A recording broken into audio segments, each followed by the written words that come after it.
Today we are making some homemade air fryer barbecue style chicken, which is so flavorful, delicious, rubbed down with an amazing homemade rub.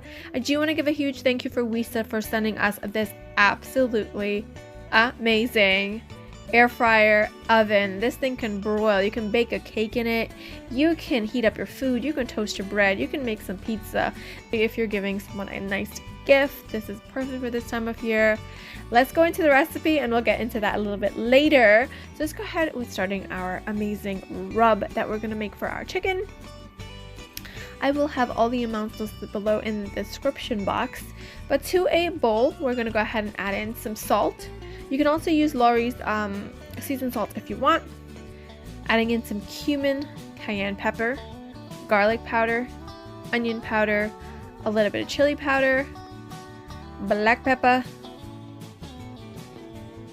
some paprika, and of course, brown sugar. You can't have a rub without some brown sugar. We're going to mix this all together really well to make sure that it's all combined. Now I have a whole chicken here that is nice, it's ready to go. We're going to go ahead and butterfly our chicken, which is pretty much just flatten it down. So we're going to need to remove the backbone from our chicken.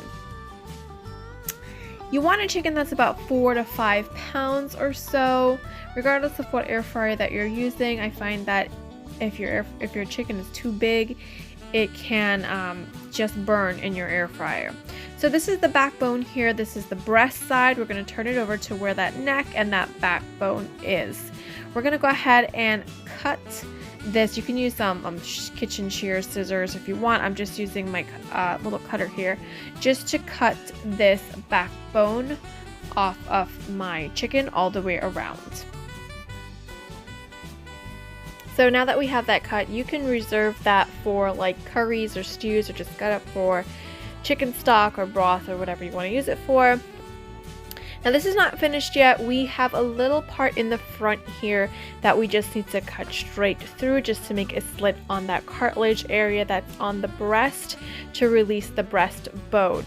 So just pull it apart, make a slit with your knife, then pull it apart gently. So now that you have your butterfly chicken nice and flat.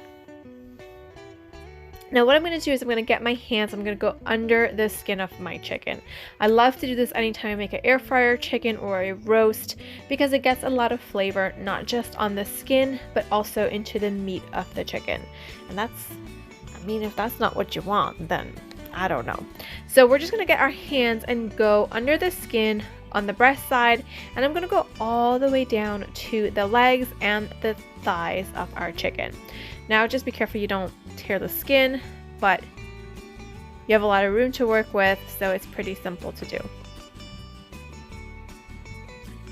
Just get all the way under there. And what I also like to do is I like to get a little knife and I like to make little pockets in my meat, especially in the breast area, so we can stick some flavor in there.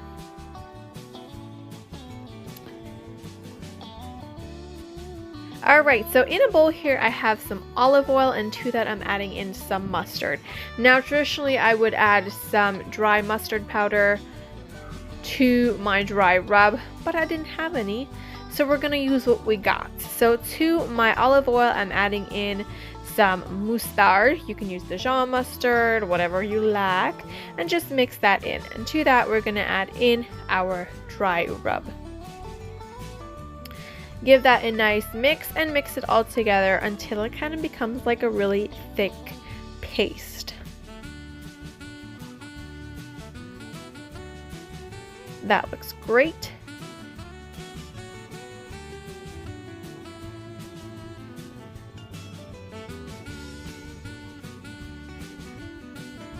I'm going to go ahead and get some of my rub and I'm going to make those little pockets that I was talking about with the tip of a knife, just to create little holes that you can stick some of that rub in there.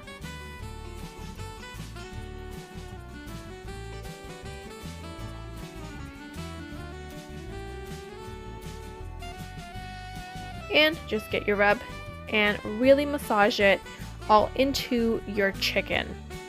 You want to really get that flavor into those pockets as well. So take a little bit of that rub and get it into the pockets as well as into the meat, all around the skin. Every nook and cranny of your chicken has to be covered in some rub, okay? Okay.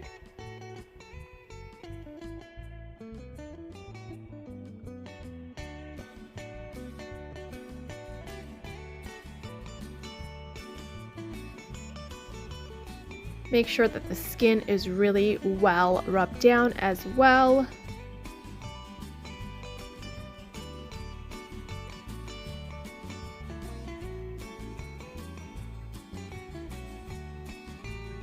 All the back. You can also make a little bit of pockets in the back as well. And make sure you're getting that rub all the way down to the legs and the thighs of the chicken as well.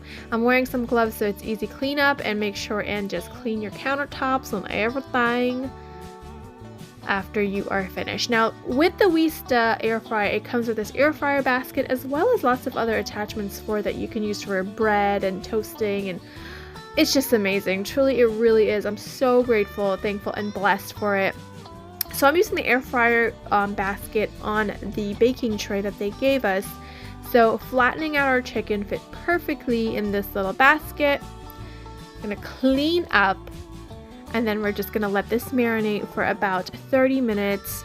You can let it go for about 2 to 3 hours if you have time, or if you have overnight, place it in the refrigerator to marinate.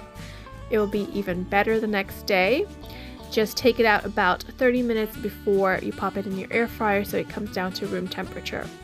Now for the Weesta air fryer, again, I just can't say enough good things about it. You can toast, air fry, air roast, broil, bake. You can use this as a little mini oven. So for the price of it, what you're getting is actually really great because it is technically just a mini oven. You can do so many different things with this, not just air fry. It goes all the way up to 450 degrees. And one of my absolute favorite things about this is this little peek through window, which most air fryers do not have. So I'm gonna go ahead and make sure that this is on air fry, and I'm gonna let my chicken go for about 45 to 50 minutes. It's going to depend on the size of your chicken that you're making. But for my size, which is about roughly 5 pounds, it'll take about 45 to 50 minutes or so. Now this is like a legit little oven where you have all these little racks that you can go higher and lower. I'm going to use the lowest rack on this and place in my chicken.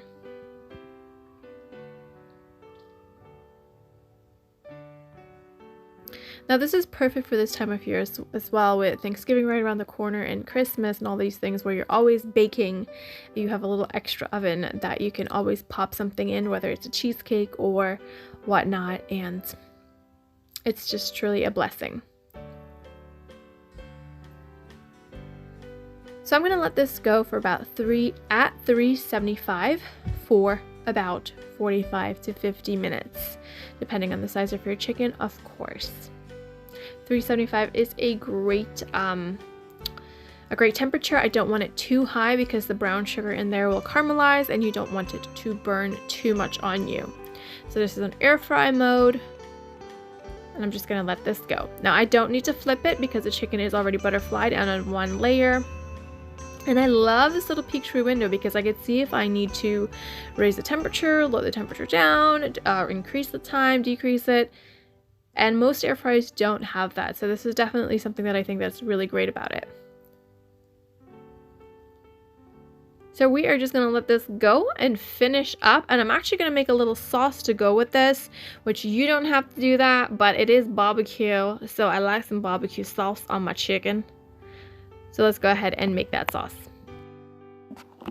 So into a little saucepan here, I'm adding in some of this Sonny's sweet barbecue sauce. Use whatever barbecue sauce you like or you have on hand. I'm using a half a cup of that barbecue sauce, as well as I'm going to add in 2 tablespoons of ketchup. Now this is kind of like a flavored like chipotle barbecue, which I actually really like. We're also going to add in some black pepper. just a nice pinch of black pepper, as well as 2 tablespoons of brown sugar. Now I have 2 culantro leaves here. Now culantro is just a much more flavorful version of cilantro. So if you don't have culantro, just go ahead and use cilantro. And again, this is going to give you kind of that chipotle barbecue kind of flavor. I'm going to mince up my culantro and place that in, as well as a 1/4 cup of water. I just added the water to my measuring cup, mix it up so I don't waste nothing, and add it in there. Mix that together. I'm going to place this on my stove top just so that sugar melts down and everything comes together. It just takes about 2 to 3 minutes, and that's it. I like to serve this on the side of the chicken, and your chicken will take about 45 to 55 minutes, depending again on the size, and you can enjoy the aroma that is going to be filling your home, as well as you can watch this beautifully golden brown, crispy, crunchy chicken in your air fryer, which I love. I love looking at I love the window, because I know I can see how exactly what's going on in there. So I do appreciate that. And that's it, guys. You're going to remove it. Of course, with any air fryer, be careful. It will be very hot. And the outside is crunchy, the inside is flavorful. I will have the amounts for the dry rub in the description box below. And that's it. I served this chicken with my seasoned basmati rice, which is usually what I serve most of my air fryer chickens with, and I'll have that recipe linked below as well. Thank you again, a huge thank you to Weesta for supplying us with this air fryer. It is a blessing. We are so beyond grateful to God for all his blessings, and I will see you guys next time. Thanks so much for watching. Bye bye.